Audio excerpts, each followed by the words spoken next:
بن أيوب وقتيبة بن سعيد واللفظ ليحيى قال حدثنا إسماعيل بن جعفر قال أخبرني أبو سهيل. ابو سہیل وہی ہیں امام مالک رحمۃ اللہ علیہ کے چچا ہیں نافع بن مالک. میں نے بتایا تھا کہ امام مالک کا نام بھی مالک، ان کے دادا کا نام بھی مالک ہی ہے. چلیے. قال أخبرني أبو سهيل نافع بن مالك بن أبي عامر عن أبيه عن أبي هريرة أن رسول الله صلى الله عليه وسلم قال آية المنافق ثلاث إذا حدث كذب وإذا وعد أخلف وإذا اؤتمن خان. وبه یہاں پہلے کیا کہا گیا تھا چار، جہاں کہا گیا تین، کوئی تعارض نہیں ہے، اس لیے کہ چار بات پائی جائے گی تو پکا منافق ہوگا، خالص منافق ہوگا، اور تین بات پائی جائے گی تو منافق ہوگا. اس لیے دونوں روایت میں کوئی تعارض و تضاد نہیں ہے. چلیے. وبه قال حدثنا أبو بكر بن إسحاق قال أخبرنا ابن أبي مريم قال أخبرنا محمد بن جعفر قال أخبرني العلاء بن عبد الرحمن بن يعقوب مولى الحرقة عن أبيه عن أبي هريرة قال قال رسول الله صلى الله عليه وسلم من علامات المنافق ثلاث إذا حدث كذب وإذا وعد أخلف وإذا اؤتمن خان. وبه قال حدثنا عقبة بن مكرم عن عبده قال حدثنا يحيى بن محمد بن قيس أبو زكير قال سمعت العلاء بن عبد الرحمن يحدث بهذا الإسناد وقال آية المنافق ثلاث وإن صام وصلى وزعم أنه مسلم. ہاں اگرچہ دعویٰ کرے ایک مسلمان ہے، نماز بھی پڑھتا، روزہ بھی رکھتا ہے، لیکن نفاق عملی ہے، یہ نفاق شرعی نہیں ہے، نفاق عملی ہے. چلو. وبه قال حدثني أبو نصر التمام وعبد الأعلى بن حماد قال حدثنا حماد بن سلمة عن داود بن أبي هند عن سعيد بن المسيب عن أبي هريرة رضي الله عنه وعنهم قال قال رسول الله صلى الله عليه وسلم بمثل حديث يحيى بن محمد عن العلاء وذكر فيه وإن صام وصلى وزعم أنه مسلم. وبه قال حدثني أبو بكر بن أبي شيبة قال حدثنا محمد بن بشير وعبد الله بن نمير قال حدثنا عبيد الله بن عمر عن نافع عن ابن عمر أن النبي صلى الله عليه وسلم قال إذا أكفر الرجل وقام فقد باء بها أحدهما. حضرت عبداللہ بن عمر رضی اللہ عنہ سے منقول ہے کہ اللہ کے نبی صلی اللہ علیہ وسلم نے فرمایا اذا اکفر الرجل وقام، جب آدمی اپنے بھائی کو کافر گردانا اور اس پر کفر کا فتویٰ لگایا، فقط باء بها احدهما، پس تحقیق کہ ان میں سے ایک کفر کے ساتھ لوٹ گیا. اس کا مطلب یہ ہے کہ اگر تو آدمی کسی کو، اپنے بھائی کو، دینی بھائی مراد ہے، اس کو یا کافر کہہ دیا یا کفر کا فتویٰ لگا دیا، ان میں سے ایک کفر کے ساتھ لوٹ گیا. ایک کا مطلب یہ ہے کہ جس پر آپ نے کفر کا فتویٰ لگایا، نعوذ باللہ اگر واقعی کافر ہے تو کفر کا تعلق اس آدمی سے ہو جائے گا،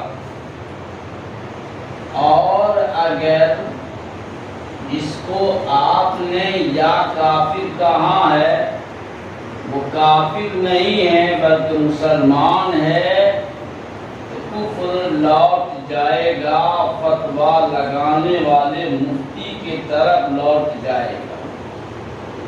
یا تو مخاطب کافر، اور اگر مخاطب کافر نہیں ہے، یہ مفتی صاحب فتویٰ لگانے والے کافر.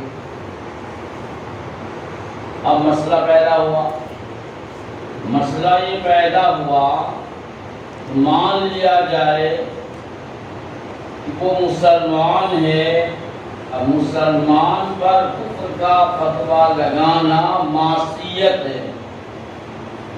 مان لو گناہ کبیرہ، بڑی مت گناہ شادی بڑی اوپر دیکھ رہا تھا، ایسا تو دیکھ رہا تھا، مجھے دیکھ رہا تھا، مجھے مت دیکھو، میں ایسا تو دیکھ رہا تھا۔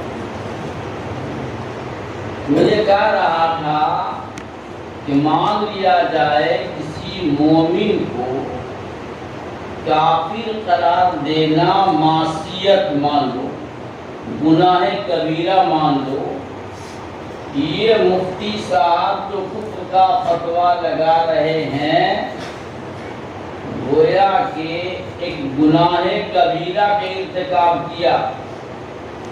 اب گناہ کبیرہ کا مرتکب کافر نہیں ہوتا، یہ تو معتزلہ اور خوارج کا مسلک ہے۔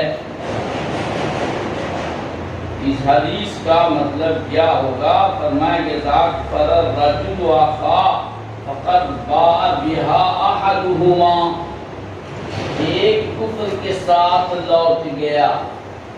اگر مخاطب کافر ہے تب تو کوئی بات نہیں ہے، اور اگر مخاطب کافر نہیں ہے تو یہ مفتی صاحب کافر بن گئے۔ اس لیے اس حدیث کو مشکلات میں شمار کیا گیا۔ علماء نے کئی جواب دیا، یاد رکھنا۔ ایک جواب علماء نے یہ دیا کہ یہ مستحیل پر محمول ہے۔